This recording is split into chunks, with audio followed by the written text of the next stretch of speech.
جی جی، الحمدللہ والصلاة والسلام علی رسول اللہ وعلی آلہ واصحابہ ومن سار علی ہدہ۔ الحمدللہ آج ہم قرآن مجید کا تیسرا جو پارہ ہے، آج ہم اختصار کے ساتھ اس کو دیکھیں گے۔ تیسرا پارہ جس کی شروعات ہوتی ہے تلک الرسل فضلنا بعضهم علی بعض، یہاں سے اس کی شروعات ہوتی ہے۔ اور تیسرا پارہ جو ہے اس میں دو صورتیں ہیں، یعنی سورہ بقرہ کا جو آخری حصہ ہے، یعنی سورہ بقرہ چونکہ لمبی سورہ ہے تو پہلے پارے میں بھی ہے، دوسرے پارے میں بھی ہے، اور تیسرے پارے کے شروعات میں بھی سورہ بقرہ ہے۔ تو سورہ بقرہ کا جو بقیہ حصہ ہے وہ اس پارے میں ہے، اور اس کے بعد سورہ آل عمران کی جو ہے تقریباً 90 آیتیں یا 90-91 آیتیں اس میں ہیں۔ تو یہ دو صورتوں کا مجموعہ ہے یہ تیسرا پارہ، سورہ بقرہ کا بقیہ حصہ اور سورہ آل عمران کا ابتدائی شروعات والا حصہ ہے۔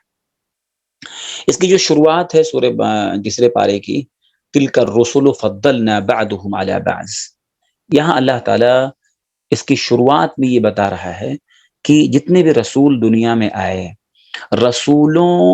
بعض رسولوں کو اللہ تعالیٰ نے بعض رسول پر فضیلت دیا ہے۔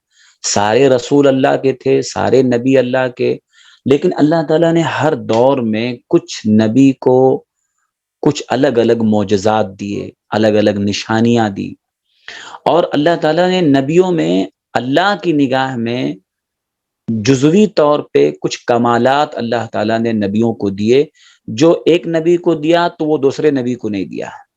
تو اس لیے فضیلت اس اعتبار سے کہ کچھ چیزیں ان کو دی تو ان کو نہیں دی۔ تو اس طرح سے اللہ تعالیٰ نے بعض رسولوں کو بعض رسولوں پر فضیلت دیا ہے۔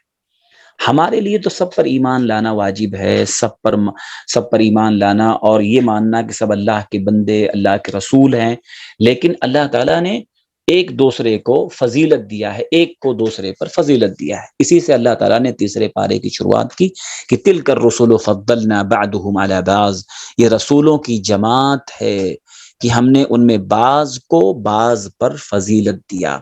اور فضیلت جو دیا اللہ تعالیٰ نے اس میں بتایا، جیسے موسیٰ علیہ السلام ہے تو اللہ نے ان سے کلام کیا، ڈائریکٹ کلام کرنا، ڈائریکٹ اللہ کی آواز کو، اللہ کی بات کو سننا، یہ معمولی فضیلت نہیں ہے، سب کے ساتھ تو نہیں ہوا۔ ہاں، ہمارے نبی صلی اللہ علیہ وسلم نے بھی اللہ تعالیٰ سے کلام کیا معراج کی رات میں، لیکن بقیہ رسول جو ہیں آپ دیکھیں اللہ نے سب سے ڈائریکٹ کلام نہیں کیا۔ تو موسیٰ علیہ السلام سے اللہ نے کلام کیا، عیسیٰ علیہ السلام کو اللہ نے فضیلت دیا، اتنے بڑے بڑے معجزات دیے کہ جو ہے وہ مردے کے اوپر ہاتھ پھیر دیتے تو مردہ زندہ ہو جاتا۔ یہ کمال اور یہ جو معجزہ اللہ نے کسی اور نبی کو نہیں دیا۔ تو عیسیٰ علیہ السلام کی فضیلت اس فیلڈ میں تھی کہ اللہ نے ان کو الگ اتنا بڑا معجزہ دیا کہ کوئی اندھا ان کے پاس آتا تو ہاتھ اس کے آنکھ پہ پھیر دیتے تو اس کی آنکھ ٹھیک ہو جاتی۔ موسیٰ علیہ السلام سے اللہ نے کلام کیا، عیسیٰ علیہ السلام کو اللہ نے معجزات دیے۔ تو یہ جو ہے اللہ تعالیٰ نے یہاں پر جو ذکر کیا کہ بعض رسولوں کو بعض رسولوں پہ ہم نے فضیلت دیا ہے، اس لیے ہم کو معلوم ہوتا ہے کہ 5 رسول جو ہے نا اولو العزم من الرسول ہیں، 5 بڑے بڑے رسول ہیں، 5 بڑے رسول ہیں۔ نوح علیہ السلام، موسیٰ علیہ السلام، عیسیٰ علیہ السلام، ابراہیم علیہ السلام اور محمد صلی اللہ علیہ وسلم، یہ 5 اولو العزم من الرسول کہا جاتا ہے ان کو، کہ یہ 5 بڑے رسول ہیں، بہت جو ہے عظیمت والے رسول ہیں۔ تو ان کو یعنی نوح علیہ السلام، ابراہیم علیہ السلام، موسیٰ علیہ السلام، عیسیٰ علیہ السلام اور اخیر میں محمد صلی اللہ علیہ وسلم۔ تو یہاں اس آیت میں ہم کو اس پارے کی شروعات میں اللہ نے بتایا کہ بعض رسولوں کو بعض رسولوں پہ اللہ تعالیٰ نے فضیلت دیا۔ جہاں عیسیٰ علیہ السلام کی فضیلت کو اللہ نے ذکر کیا، وہیں پر یہ بات بھی بتائی کہ عیسیٰ علیہ السلام بھی اللہ کے ایک بندے اور رسول تھے۔ بعض عیسائیوں کا آج عقیدہ ہے کہ وہ گاڈ تھے، یا آج مانتے ہیں لوگ ان کو گاڈ مانتے ہیں یا ان کو الہ مانتے ہیں۔ اللہ نے رد کیا کہ عیسیٰ علیہ السلام کی ہم نے جو مدد کیا تھا جبریل کے ذریعہ سے، اور جو ان کو پوری طاقت یا جو کچھ وہ کرتے تھے وہ اللہ کے حکم سے ہوتا تھا، عیسیٰ علیہ السلام ایک ذریعہ تھے. عیسیٰ علیہ السلام کو اللہ نے یہ معجزہ دیا تھا کہ کوئی مردے پہ ہاتھ اگر پھیر دیا تو مردہ زندہ ہو جاتا تھا. کیسے زندہ ہوتا تھا؟ بِإِذْنِ اللہ، اللہ کی اجازت سے ہوتا تھا. آنکھ پر پھیر دیا تو اندھا اس کا بینائی لوٹ آئی. کیسے؟ بِإِذْنِ اللہ. ایسے ہی کوئی کوڑھ کا مرض ہے، اس پہ ہاتھ پھیر دیا تو شفا مل گئی. کیسے؟ بِإِذْنِ اللہ. تو یہاں یہ اللہ عقیدہ بتانا چاہتا ہے کہ عیسیٰ علیہ السلام گاڈ نہیں تھے، وہ الہ نہیں تھے، وہ بندے تھے. لیکن اللہ تعالیٰ جب کسی بندے کو اللہ تعالیٰ کی طرف سے مدد اور سپورٹ مل جاتا ہے، اللہ تعالیٰ اپنی طرف سے کوئی معجزہ عطا کر دیتا ہے تو وہ ہوتا ہے. تو اس کی وجہ سے وہ الہ نہیں ہو گئے. تو یہ اللہ نے یہاں رد کیا ہے کہ وہ ان کو ہم نے مدد کی تھی.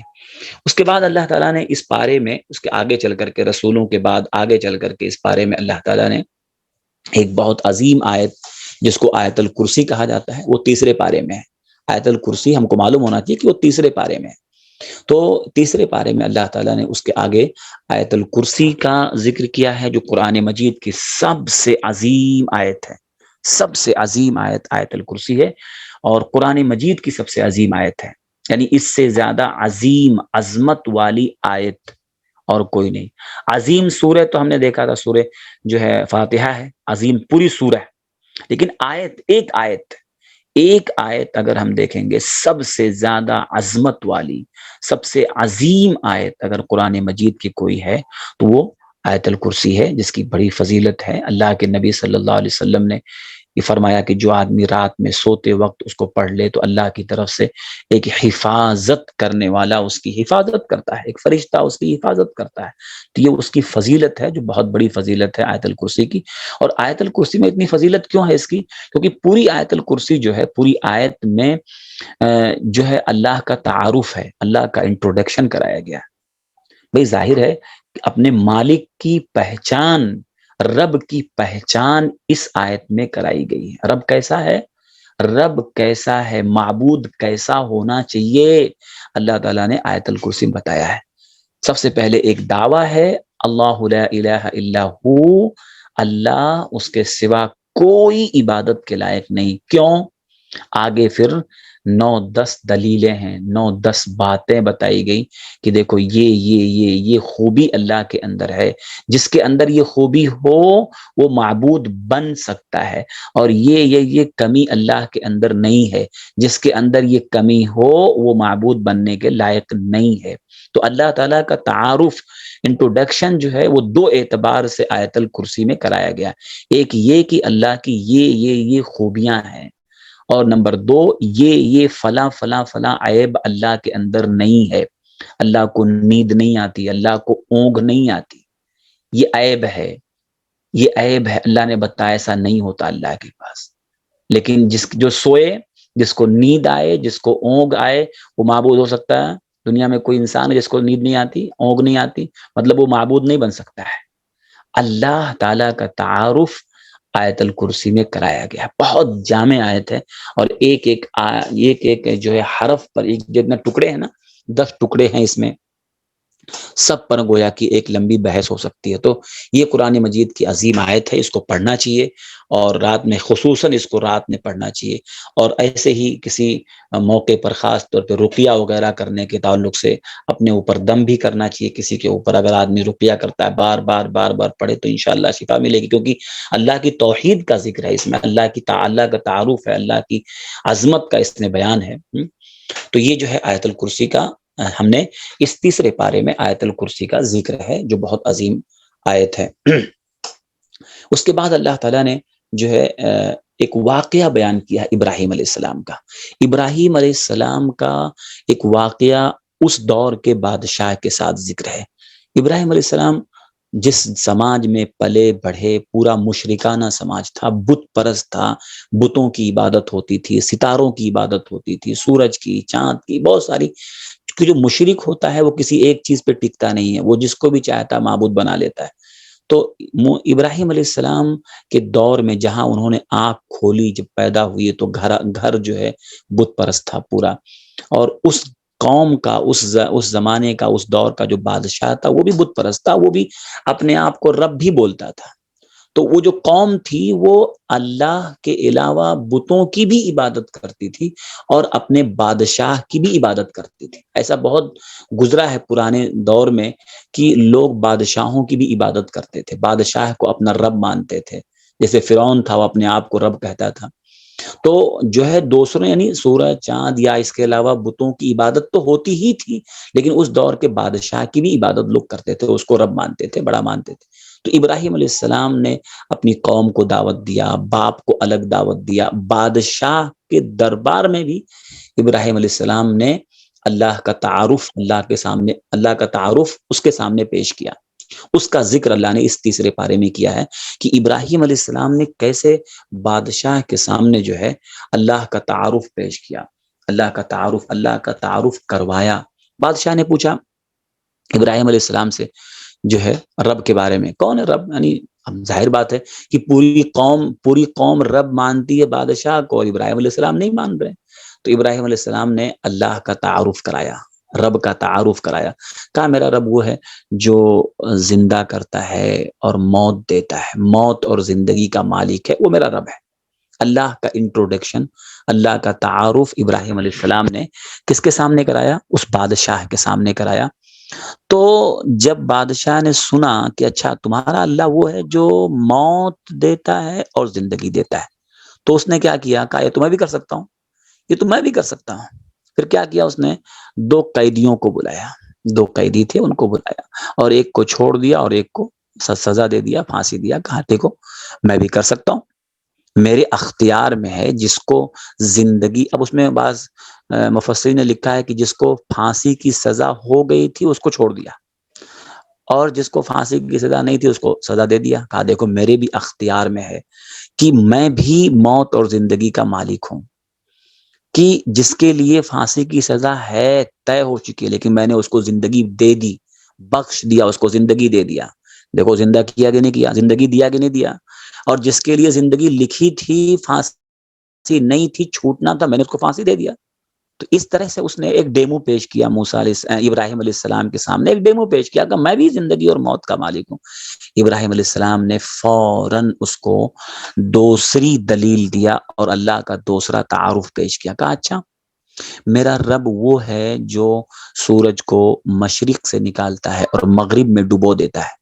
تم اگر اللہ ہو، رب ہو، تم معبود ہو، تو سورج کو مغرب سے یعنی ویسٹ سے، پچھم سے نکالو اور ایسٹ میں اس کو ڈبو دو. اگر تم رب ہو تو کر کے دکھاؤ.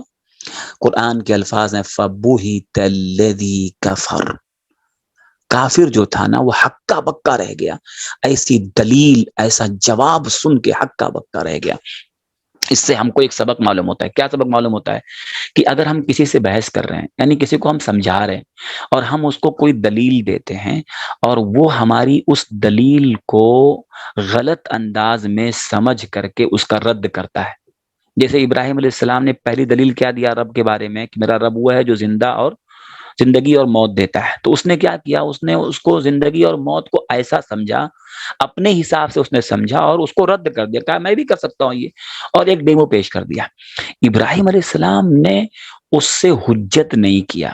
یہ بہت بڑا سبق ہے کہ پہلی والی دلیل کو لے کر کے اس میں بحث نہیں کیا، نہیں ایسا نہیں، اس کا یہ مطلب نہیں، اس کا یہ کچھ نہیں. پہلی دلیل کو اس نے اگر ریجیکٹ کیا یا اپنا غلط مطلب سمجھ کر کے اس میں جو ہے اس کو توڑ پیش کر دیا، تو ابراہیم علیہ السلام نے دوسری دلیل دیا. ہم کو بھی چاہیے، ہم کسی کو سمجھا رہے ہیں نا، ایک دلیل ہم نے دیا لیکن اس کا وہ آدمی غلط مطلب سمجھ رہا ہے، ہم اس کو دوسری تیسری ایسی دلیل دیں، نئی دلیل دیں کہ اس کی زبان بند ہو جائے. ہم کو ایک چیز کو لے کے بحث نہیں کرنا چاہیے.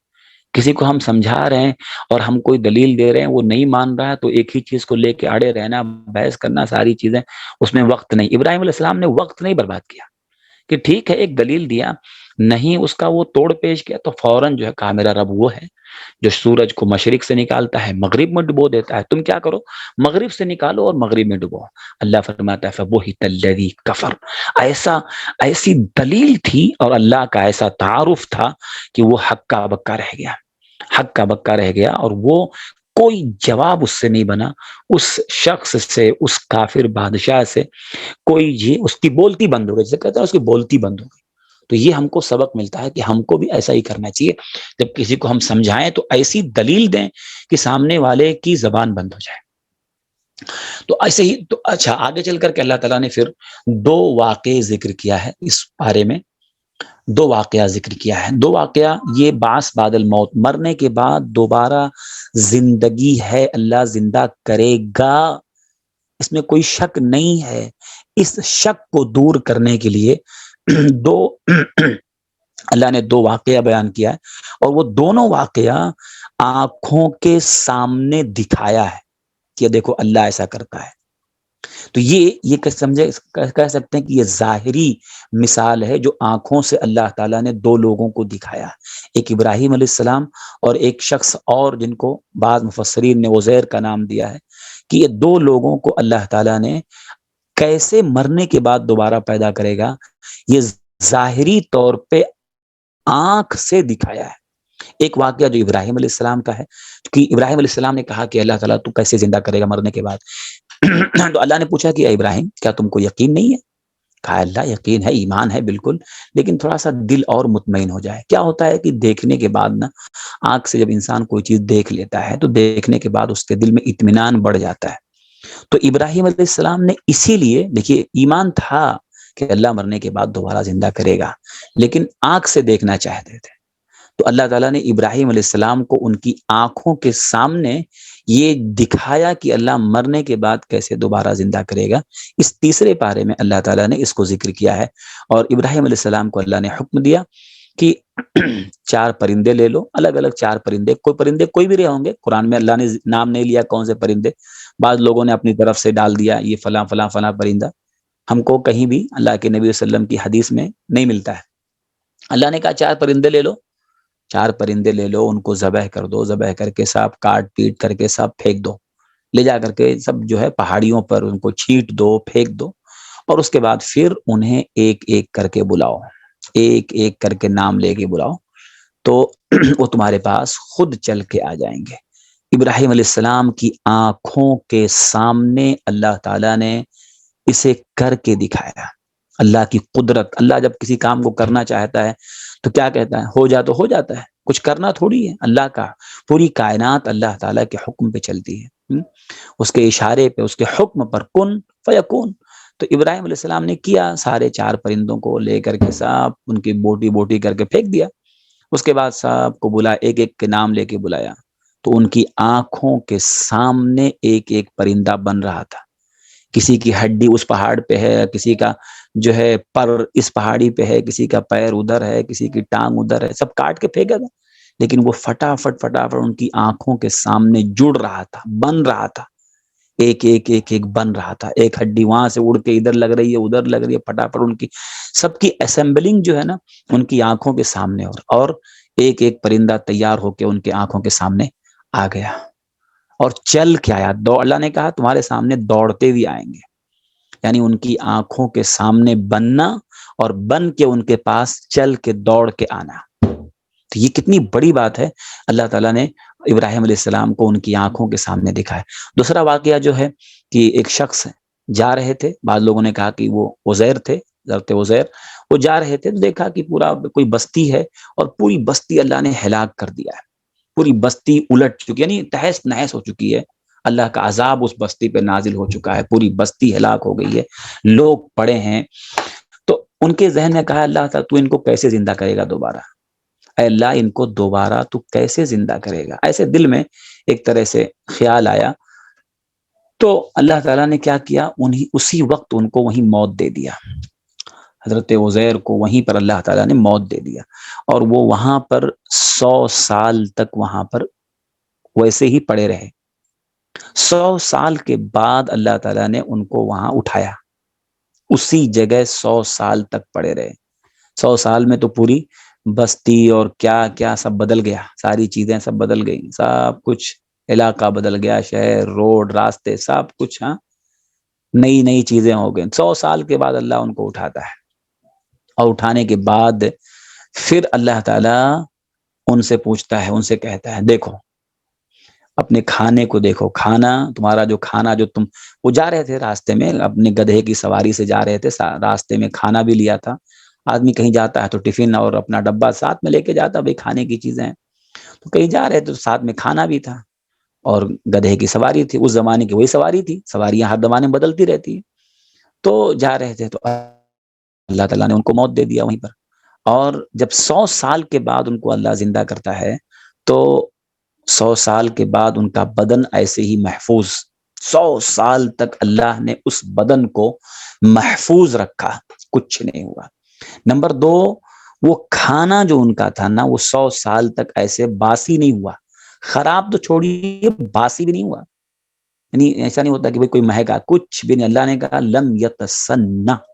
اپنے کھانے کو دیکھو، اپنے کھانے کو دیکھو، تمہارا کھانا جو ہے باسی تک نہیں ہوا ہے، خراب تک نہیں ہوا. یہاں تو آدمی 2 دن اگر کھانا چھوڑ دیتے تو خراب ہو جائے گا، اگر اس کو بچائے نہیں کوئی چیز سے. تو وہ کھانا دیکھیے، مطلب 100 یعنی کتنے پرانا واقعہ ہے، یعنی کتنے 100 سال کا پرانا واقعہ ہے جو اللہ تعالیٰ نے قرآن میں ذکر کیا ہے. ہاں، ہزاروں سال پرانا واقعہ، جبکہ چیزوں کو محفوظ کرنے کے لیے کوئی آلہ نہیں تھا. ہاں، آج تو فریز ہے، آدمی رکھتا ہے تب جا کر کے سیف رہتا ہے، بچتا ہے. اللہ نے وہ 100 سال تک کھانا ایسے پڑا رہا لیکن باسی نہیں ہوا، کوئی جانور تک نہیں کھایا اس کو. ہاں، اور اس کے بعد اللہ نے جب 100 سال کے بعد ان کو اٹھایا تو کہا دیکھو تمہارا، اور گدھا جو تھا ان کا، ان سب ختم ہو گیا تھا. یعنی مر کے سڑ کے ہڈیاں وڈیاں پتہ نہیں کہاں چلی گئی تھی، جانور کھا پی کر کے یہاں وہاں لے کے چلے گئے تھے. اللہ تعالیٰ نے کہا دیکھو کھانا تمہارا موجود ہے، ٹھیک ہے، گدھا تمہارا دیکھو میں تمہاری آنکھوں کے سامنے کیسے بناتا ہوں. جو تمہارا گدھا تھا نا، اور اللہ تعالیٰ نے اس گدھے کو ان کی آنکھوں کے سامنے بنایا. ایک ایک ہڈیاں، اس کے پیر سب ان کی آنکھوں کے سامنے فٹافٹ اسمبل ہو رہا ہے، جڑ رہا ہے، اور وہ گدھا بن کے تیار. کہا لو تمہاری سواری ہے. تو اللہ نے، انہوں نے کہا تھا نا کیسے اللہ زندہ کرے. اللہ نے کہا دیکھو ایسے اللہ تعالیٰ دوبارہ پیدا کرے گا. اللہ کے لیے کوئی مشکل نہیں، کچھ بھی مشکل نہیں. جو اللہ پہلے پیدا کیا ہے، جب انسان کچھ بھی نہیں تھا، تو ایک بار پیدا ہونے کے بعد دوبارہ مرے گا، تو اللہ کے لیے کیا مشکل ہے پیدا کرنا. تو یہ اللہ نے اس بارے میں 2 دلیل مرنے کے بعد دوبارہ اٹھنے کی 2 لوگوں کو ان کی آنکھوں کے سامنے اللہ نے دکھا، ابراہیم علیہ السلام کو اور عزیر کو اللہ نے دکھایا. ایسے ہی جو ہے آگے چل کر کے اس بارے میں اللہ تعالیٰ نے خرچ کرنے والوں کی اللہ تعالیٰ نے مثال دیا ہے. بہت تفصیل سے اللہ تعالیٰ نے خرچ کرنا اور خرچ کرنے والوں کی مثالیں اللہ تعالیٰ نے دیا ہے، اور خرچ کرنے کی فضیلت بیان کیا ہے کہ جو لوگ اللہ کے راستے میں مال کو خرچ کرتے ہیں ان کی مثال اس دانے کی طرح سے ہے کہ ایک دانے میں 700 بالیاں. اتنا زیادہ اللہ تعالیٰ کسی کے خرچ کرنے کو بڑھاتا ہے کہ جیسے ایک دانہ زمین میں ڈالتا آدمی، تو ایک دانہ زمین میں ڈالتا ہے تو ایک دانے سے 700 دانے مل سکتے ہیں. تو یہ جو ہے مثال بہت زبردست ہے کہ اللہ تعالیٰ کیسے کسی کے صدقے کو، کسی کے خرچ کو جو اللہ کے راستے میں بندہ دیتا ہے، 1 روپے کو اللہ تعالیٰ 700 گنا تک بڑھا دیتا ہے. یعنی اتنا اجر اس کے نام اعمال میں دیتا ہے. تو یہ اور بہت ہی فضیلت اللہ نے بیان کی. لیکن خرچ کرنے کے تعلق سے اللہ تعالیٰ نے جو اہم بات بتائی کہ آدمی کی نیت خالص ہونا چاہیے. آدمی کی نیت خالص ہو تو ہی زیادہ، اور نیت خالص ہونے کے ساتھ ساتھ جب وہ دے تو دینے کے بعد 2 چیزیں نہیں ہونا چاہیے، تکلیف دینا یا احسان جتلانا. یہ 2 چیزیں نہیں ہونا چاہیے، ورنہ کر کے بھی سب برباد ہے. جیسے کوئی دانہ ہم زمین میں ڈالتے ہیں تو دانہ زمین میں ڈالنے کے بعد اس سے بیج یا اس سے فصل کب نکلتی ہے، بیج سے فصل کب آتی ہے؟ وہ دانہ صحیح ہو، زمین بھی صحیح ہو، تو دانہ ایک دم بالکل اچھا ہو، بیج اچھی ہو، زمین اچھی ہو جہاں سے فصل نکلتی ہے. تو اور پھر اس کے بعد جو کاشتکار ہے، جو کھیتی کرنے والا، اس کو کھیتی کا علم بھی ہو. یہ تینوں چیزیں ہم دیکھتے ہیں کہ اگر کوئی آدمی فصل اچھی چاہتا ہے تو دانہ اچھا ہونا چاہیے، بیج اچھی ہو، جس جگہ وہ دانہ ڈال رہا ہے بیج وہ زمین بھی اچھی ہو، اور نہ لے جا کر کے ایسی زمین میں ڈال دے جہاں مطلب فصل اگتی نہ ہو تو کیا ہوگا؟ نہیں ہوگا. دانا اچھا ہے لیکن زمین اچھی نہیں ہے. دانا بھی اچھا ہو، زمین بھی اچھی ہو، اور جو کرنے والا ہے وہ کاشتکار، وہ کسان، اس کو کسانی کا علم بھی ہو کیسے کرنا ہے. ورنہ دونوں چیزیں اچھی ہے، دانا اچھا، زمین اچھی، لیکن علم نہیں ہے تو کیا کرے گا؟ اس سے فصل نہیں آئے، کچھ کا کچھ کر دے گا. یہی معاملہ خرچ کرنے کے تعلق سے ہے. اگر ایک انسان اللہ کے راستے میں خرچ کرتا ہے تو مال اس کا طیب ہونا چاہیے، پاک ہونا چاہیے. حلال مال اللہ کے راستے میں خرچ کرے. جیسے دانا اچھا ہونا چاہیے، بیج، ایسے وہ آدمی جو خرچ کر رہا ہے اللہ کے راستے میں، وہ پیسہ، وہ 1 روپیہ اس کا حلال کا ہو، صاف ستھرا ہو، طیب ہو. اور نمبر 2، دینے کے بعد کیا کرے؟ پھر جب دے دیا تو نیت اچھی ہونا چاہیے. نیت اچھی ہو، اللہ کے لیے دے رہا ہوں تو مال بھی اچھا ہو، پاک ہو، نیت اندر خالص ہو، اچھی نیت ہو، ریا نہ ہو، دکھاوا نہ ہو، شہرت نہ ہو، کوئی دنیاوی غرض نہ ہو. ہاں، یہ سب چیزیں نہ ہو. سب گندی نیت ہے، گھٹیا نیت ہے جو انسان کے خرچ کو برباد کر دیتی ہے. اور ایسے ہی نمبر 3 یہ ہو کہ دے دینے کے بعد پھر وہ احسان جتلانا یا تکلیف دینا نہ ہو. یہ تینوں شرطیں ہیں. پاک مال ہو، نیت خالص ہو، اور دے دینے کے بعد پھر احسان جتلانا، تکلیف دینا نہ ہو. ٹھیک ہے، آدمی اچھی نیت سے دیا، اچھا مال اچھی نیت سے دیا، لیکن کچھ دن کے بعد کہہ دیتا ہے، کسی کے بیچ میں کہہ دیا، بول دیا.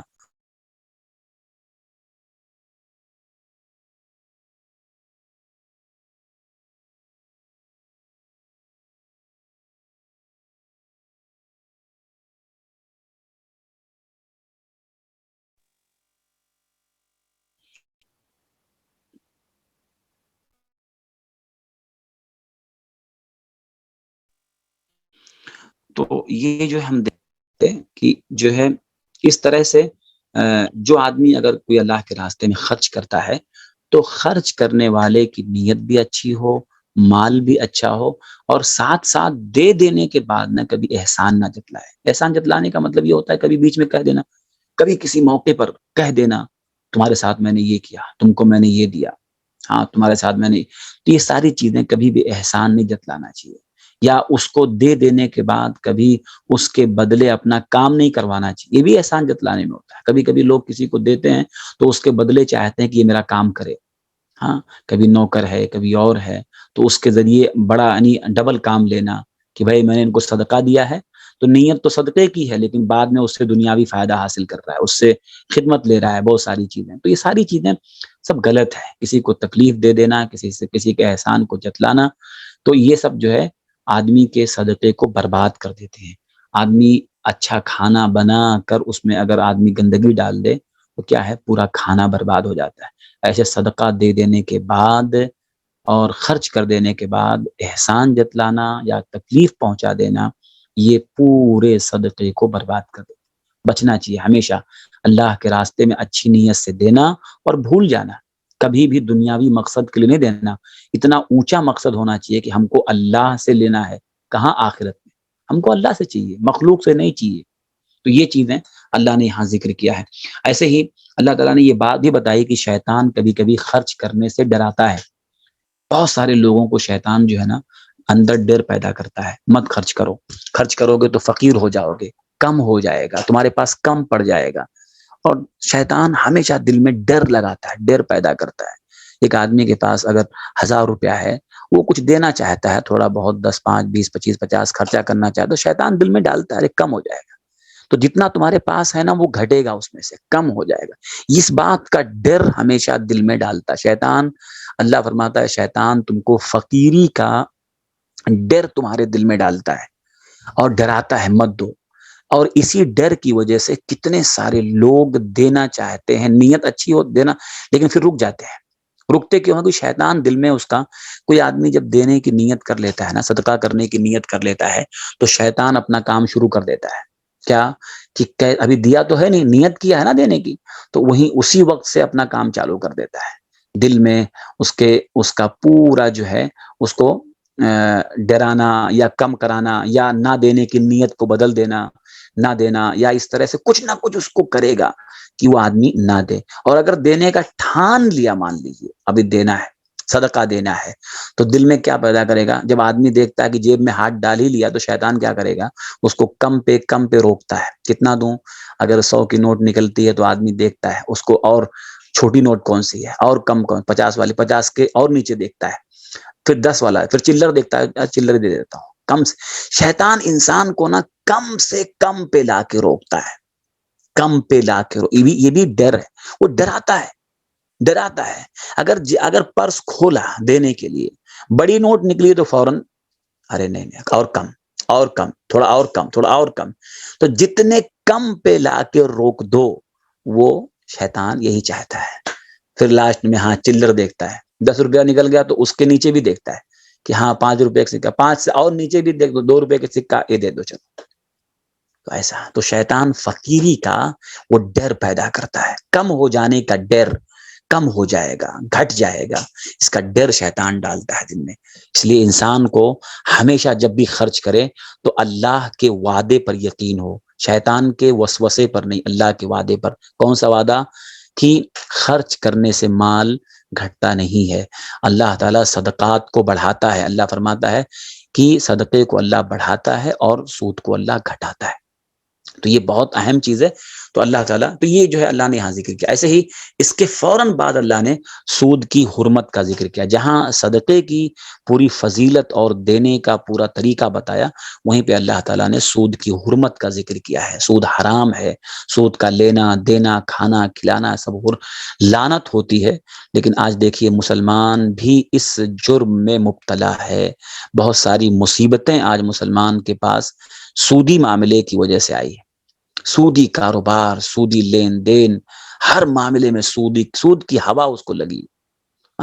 حرام ہے سود، لعنت ہے اس پہ، اور جس کام پہ اللہ کی لعنت ہو، جس عمل پہ اللہ کی لعنت ہو، ظاہر ہے وہ کرنے والا، اس کا کرنے والا کیسے مطلب جو ہے امن و امان میں رہ سکتا ہے۔ بہت گھناؤنی چیز ہے، سود سے بچنا چاہیے، اور ہمیشہ ہر معاملے میں تحقیق کرنا چاہیے، علماء سے جڑے رہنا چاہیے، پوچھتے رہنا چاہیے، تو ہی جا کر کے انسان کو سکون۔ ورنہ بہت ساری دنیا کی چیزیں ہونے کے بعد بھی آدمی کو سکون نہیں ملتا۔ کیوں؟ کیونکہ اس کی زندگی میں کبھی کبھی اتنا بڑا گناہ ہوتا ہے کہ مطلب ایسا جرم اس کی زندگی میں ہوتا ہے کہ ساری نیکیاں اور سارے جو ہے آرام کی چیزوں کے ہونے کے باوجود بھی اس کو سکون نہیں ملتا، سب چھن جاتا ہے۔ کیوں؟ گناہ۔ کبھی کبھی گناہ، ہر گناہ کا لیول الگ الگ ہوتا ہے۔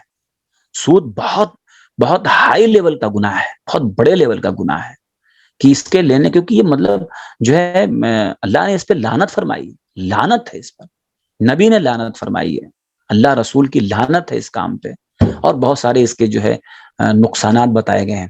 تو آدمی کو بچنا چاہیے اور اس سے ہمیشہ جو ہے اپنے آپ کو دور۔ اور اللہ نے قرآن میں اتنا کہہ دیا نا کہ یمحق اللہ الربا، اللہ سود کو گھٹاتا ہے، یعنی جو بندہ سودی معاملے میں پڑا اللہ اس کو ہمیشہ گھٹاتا ہے، اس بندے کو گھٹاتا، اس کے کاروبار کو گھٹاتا، اس کے سکون کو گھٹاتا، سب چیزیں اللہ گھٹا دیتا ہے۔ سود کو اللہ گھٹاتا ہے، یعنی کبھی بظاہر کیا ہوتا ہے سود میں، دکھتا ہے کہ مال بڑھ گیا، لیکن حقیقت میں وہ مال بڑھتا نہیں، اللہ اس کو کہیں نہ کہیں سے اس کو گھٹ جاتا ہے وہ۔ لیکن صدقے میں کیا لگتا ہے کہ مال گھٹا، لیکن حقیقت میں وہ بڑھتا ہے، اللہ اس کو بڑھاتا ہے۔ تو جس انسان کی نگاہ اللہ کے وعدوں پر ہو، اللہ کے فیصلے پر ہو، اللہ کے احکام پر ہو، اس انسان کو معلوم ہوتا ہے کہ سود گھٹتا ہے اور صدقہ بڑھتا ہے۔ اس کے بعد اللہ تعالیٰ نے قرض کی آیتیں ذکر کی ہے۔ قرض کی آیت بہت ہی جامع آیت ہے، بہت بڑی آیت، قرآن مجید کی سب سے بڑی آیت یہی ہے، قرآن مجید کی سب سے لمبی آیت ہے، جس کو آیت دین کہا جاتا ہے۔ قرض یعنی قرض کے آداب کی آیت ہے یہ۔ تو اللہ نے تیسرے پارے میں اس کو ذکر کیا ہے، قرضہ، کسی کو قرض دینا ہے تو لکھ لینا چاہیے۔ آج کتنے معاملات میں ایسا ہم دیکھتے ہیں کہ آدمی قرض دے کے پھنس جاتا ہے، کوئی پروف نہیں، کوئی ثبوت نہیں، سامنے والا انکار کر دیتا ہے۔ اللہ تعالیٰ نے قرآن میں ادب بتایا ہے کہ آپ جب قرض دیں تو اس کو لکھیں، 2 گواہ بنا لیں، اس میں گواہ بنائے بغیر نہیں، گواہ بنائے اس میں۔ تو یہ جو ہے کیوں؟ تاکہ انسان نقصان سے بچے، اور باقاعدہ اس کو لکھ لے، لکھوا لے، نہیں لکھنا آتا تو کسی سے لکھوا لے۔ آج کل تو مان لیجئے کورٹ ہے، ساری چیزیں ہیں کہ بھئی آدمی جا کر کے پیپر پہ لکھوا لے کسی قرض دے رہا، نہیں تو کم سے کم 2 لوگوں کے بیچ میں اس کو گواہ بنا کے لکھ لے۔ ہاں اگر لکھنا آتا ہے تو یہ ساری چیزیں کیوں؟ تاکہ آگے کے خطرات سے محفوظ رہے. یہ اللہ نے اس میں ذکر کیا ہے. ایسے ہی پھر اخیر میں اللہ تعالیٰ نے جو ہے سورہ بقرہ کے اخیر میں جو آخری 2 آیتیں ہیں اس کی بڑی فضیلت ہے، ہم جانتے ہیں. یہ بھی نور ہے. شروع میں ہم نے سنا تھا کہ قرآن مجید کے 2 نور ہے جو اللہ کے نبی صلی اللہ علیہ وسلم کو دی گئی. فرشتہ آ کر کے بشارت دیا. ایک نور سورہ فاتحہ ہے اور ایک نور سورہ بقرہ کی آخری 2 آیتیں ہیں. یہ نور ہے، اس کی جو ہے ایک ایک حرف اس کا نور ہے. اور نور کا کام ہوتا ہے زندگی میں روشنی پیدا کرنا، تاریکیوں میں اجالا کرنا. تو ظاہر ہے کہ جب نور ہے تو یہ پڑھنے سے زندگی کے بہت سارے اندھیرے اور بہت ساری پریشانیاں اور بہت ساری چیزوں سے حفاظت ہے اس میں. تو یہ نور ہے. اور اس کو اللہ کے نبی صلی اللہ علیہ وسلم کی حدیث بھی ہے کہ جو بندہ ان دونوں آیتوں کو رات میں پڑھ لیتا ہے تو اللہ تعالیٰ یہ دونوں آیتیں اس کے لیے ہر چیز سے کافی ہو جاتی ہیں. یعنی ہر چیز، کل شیء، تمام چیزوں کی طرف سے اس کے لیے کافی ہو جاتی ہیں یہ 2 آیتیں. تو اس کا معمول بنانا چاہیے. نہیں یاد ہے تو گھر میں ہر بچے کو یہ دونوں جو ہے آیتیں سورہ بقرہ کی آخری 2 آیتیں یاد ہونا چاہیے اور تاکید ہونا چاہیے. بڑے چھوٹے، مرد عورت بچے سب کو یاد کرانا چاہیے. کتنے لوگوں کو گھر میں ابا کو یاد ہے تو اماں کو یاد نہیں ہے، امی کو یاد ہے تو بچوں کو یاد نہیں، بچوں کو یاد ہے تو فلاں کو یاد نہیں. سب کو یاد ہونا چاہیے. بچے کو یاد ہو. ہم روزانہ تاکید کریں سونے سے پہلے. آپ نے پڑھ لیا سورہ بقرہ کی آخری 2 آیت پڑھ لی، یہ پورا تاکید ہونا چاہیے تاکہ وہی صدقے جاریہ ہیں. بچے مرنے کے بعد کم سے کم ہم نے ان کو سکھا دیا تو جب تک بچے پڑھتے رہیں گے ثواب تو ملے گا نا. تو یہ جو ہے نور ہے، اس کو ہم زندگی میں اہتمام کرنا چاہیے. اس کے بعد جو ہے سورہ آل عمران شروع ہوتی ہے. سورہ آل عمران میں عام طور پہ جو خطاب ہے وہ عیسائی سے ہے، عیسائیوں کی طرف زیادہ اس کا رخ. زیادہ تر سورہ بقرہ میں زیادہ خطاب یہود سے تھا، لیکن سورہ آل عمران میں زیادہ خطاب جو ہے ہم دیکھیں گے رخ زیادہ کس طرف ہے؟ یہود کی طرف ہے، کرسچن کی طرف ہے. ان کو زیادہ ٹارگٹ کیا گیا ہے اور ان کو زیادہ جو ہے اس میں وہ کیا گیا ہے. اس لیے آپ دیکھیں گے اس سورہ میں شروعات میں جو ہے آگے چل کر کے 2 واقعہ جو زبردست بیان کیا گیا ہے. خاص طور پہ ایک حضرت زکریا علیہ السلام کا اور ایک حضرت مریم علیہ السلام کا، یعنی عیسیٰ علیہ السلام کی پیدائش کا ذکر اس میں آیا ہے. اور یہ دونوں واقعے اللہ تعالیٰ کی قدرت کی بہت بڑی دلیل ہے، بہت بڑی دلیل ہے جس کو اللہ تعالیٰ نے اس میں ذکر کیا ہے. آگے سورہ مریم میں بھی ہے لیکن اللہ تعالیٰ نے اس سورہ میں، سورہ آل عمران میں اللہ تعالیٰ نے، سورہ آل عمران کی بھی فضیلت ہم پہلے سن چکے ہیں جب سورہ بقرہ کی شروعات میں، کہ یہ بھی جو ہے اپنے پڑھنے والے کے لیے سفارش کرے گی. اور اس کے اندر بھی بہت ساری جو آیات ہیں جو اللہ تعالیٰ کی توحید اور اللہ تعالیٰ کے جو ہے سمجھیے کہ شرک کے رد میں بہت جامع یہ سورہ ہے. تو اس میں شروعات میں اللہ تعالیٰ نے اخیر بیچ میں جو ہے زکریا علیہ السلام اور مریم علیہ السلام کا واقعہ بیان کیا. بہت جامع واقعہ ہے اور اس واقعے سے جو عبرت اور نصیحت جو ہم کو ملتی ہے کہ زکریا علیہ السلام ایک سمجھیے کہ بڑھاپے کو پہنچ چکے تھے، اولاد نہیں تھی، تو اللہ تعالیٰ نے ان کو اس بڑھاپے میں اولاد دیا. اور یہ بہت بڑی عبرت ہے کہ ایک بانجھ بیوی، ایک عورت بانجھ ہے اور جو عورت بانجھ ہوتی ہے اس سے اولاد نہیں ہوتی. ہم جانتے ہیں کہ بانجھ ہے تو اولاد نہیں ہوتی ہے، ڈاکٹر بول دیتا ہے کہ مطلب اولاد نہیں ہوگی. تو جو ہے یہ بانجھ بیوی تھی اور خود بڑھاپے کی عمر کو پہنچ چکے تھے. یعنی 2 سمجھیے کہ آپ نگیٹو ہے، 2 نگیٹو ہے. لیکن اللہ تعالیٰ کی قدرت آپ دیکھیں جو اللہ بتانا چاہتا ہے کہ 2 نگیٹو سے پازیٹو پیدا کرنا یا جو ہے بنانا اللہ تعالیٰ کی قدرت ہے. یہ اللہ ہی کر سکتا اور کوئی نہیں کر سکتا. اللہ تعالیٰ نے کیا کہ زکریا علیہ السلام کو بڑھاپے میں ایک بانجھ بیوی سے اولاد دیا. یہ اللہ کی قدرت ہے کہ جہاں سارے اسباب ختم ہو جائیں، ہم کو لگے اب کچھ نہیں ہونے والا ہے، لیکن اللہ وہ ہے جو کر سکتا ہے. اللہ تعالیٰ کچھ بھی کر سکتا ہے. اللہ کی قدرت پر بندے کو یقین ہونا چاہیے کہ اللہ کچھ بھی کر سکتا ہے. کہ اللہ تعالیٰ نے یہاں زکریا علیہ السلام کو بانجھ بیوی سے اولاد دیا. کیسے بانجھ تھی تو کیسے اولاد ہوا؟ اللہ نے اس کو سورہ انبیاء میں ذکر کیا ہے کہ وَأَصْلَحْنَا زَوْجَهُ، ہم نے ان کی بیوی کی اصلاح کر دیا. یعنی وہ جو پرابلم تھی وہ ٹھیک کر دیا. اللہ کچھ بھی کر سکتا ہے نا بھائی. ایک پرابلم ہے جو اللہ پریشانی یا بیماری جو اللہ تعالیٰ کے حکم سے آئی ہے وہ اللہ کے حکم سے ختم بھی ہوگی، ختم بھی اللہ ہی کے حکم سے ہوگی۔ تو ظاہر ہے کہ آج آپ دیکھیے اولاد کے تعلق سے کتنے سارے لوگ شرک میں پڑے رہتے ہیں اور کہاں کہاں کتنے دروازوں کا چکر لگاتے ہیں اور پھر آ کر کے وہیں پہنچتے ہیں جہاں سے شروع کیا تھا، اور کہاں کہاں بھٹکتے ہیں، لیکن اللہ کے دربار میں آ کے اللہ سے نہیں مانگتے۔ اور جو ہے اس طرح سے آپ خود دیکھیں کہ زکریا علیہ السلام اتنے بڑے نبی ہیں زکریا علیہ السلام، لیکن اپنی بیوی کو اولاد نہیں دے سکتے ہیں، اپنی بیوی کو اولاد نہیں دے سکتے ہیں اور اپنی بیوی سے اولاد پیدا نہیں کر سکتے ہیں۔ ہاں، اور آج آدمی اولاد کے لیے کن کے دروازوں پہ جاتا ہے، کہاں کہاں سب جھکاتا ہے اور ان سے اولاد مانگ رہا ہے۔ یہاں نبی ہیں اپنی بیوی کو اولاد نہیں دے سکتے، لیکن دیا تو اللہ نے دیا، مانگا تو اللہ سے مانگا۔ کیسے مانگا وہ پورا ذکر ہے، دعا کیسی مانگی، کتنی زبردست دعا مانگی انہوں نے، سورہ مریم میں بھی ہے۔ تو اللہ سے مانگا تو اللہ نے دیا، لیکن کب؟ جب اللہ نہیں دینا چاہتا تو پوری جوانی نہیں دیا، لیکن دیا تو بڑھاپے میں دیا۔ تو اللہ کے ہاں ایک فیصلہ ہوتا ہے کب دینا ہے، اللہ کو معلوم ہوتا ہے، انتظار کرنا چاہیے، اللہ کے فیصلے سے راضی رہنا چاہیے۔ تو اللہ نے یہاں ذکر کیا کہ اللہ تعالیٰ کچھ بھی کر سکتا ہے۔ یا مریم علیہ السلام کا واقعہ اللہ نے ذکر کیا کہ آپ دیکھیے اولاد اللہ نے ان کو دیا بغیر ان کے نکاح کے۔ یہاں تو معاملہ کہ کتنا یہ اور بڑا واقعہ ہے کہ بغیر جو ہے نکاح کے ان کو عیسیٰ علیہ السلام پیدا ہوئے۔ ہاں، اور یہ کتنی بڑی مثال تھی۔ اللہ تعالیٰ کچھ بھی کرنا چاہتا ہے، بولتا ہو جا تو ہو جاتا ہے، اللہ کے لیے کیا مشکل ہے۔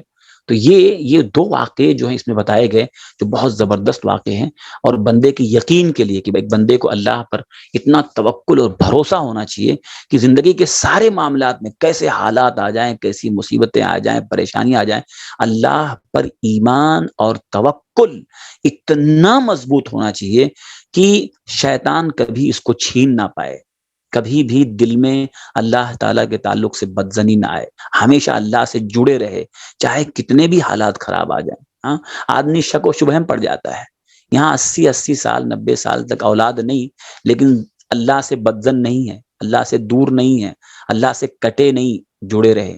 اللہ نے دیا، اللہ تعالیٰ کبھی کبھی آزمائش بھی کرتا ہے، امتحان بھی لیتا ہے۔ تو اس لیے جو ہے یہ اس میں اللہ نے پورا ذکر کیا، اور بہت ساری اس میں باتیں ہیں، لیکن یہ نصیحت کی باتیں تھیں کہ اللہ پر ایمان اور توکل کتنا مضبوط ہونا چاہیے، اور کیسے اللہ تعالیٰ بغیر سبب کے بھی اللہ تعالیٰ جو ہے حل نکال دیتا ہے۔ اللہ مسبب الاسباب ہے، اللہ سبب کا محتاج نہیں ہے، سارے سبب اللہ کے محتاج ہیں۔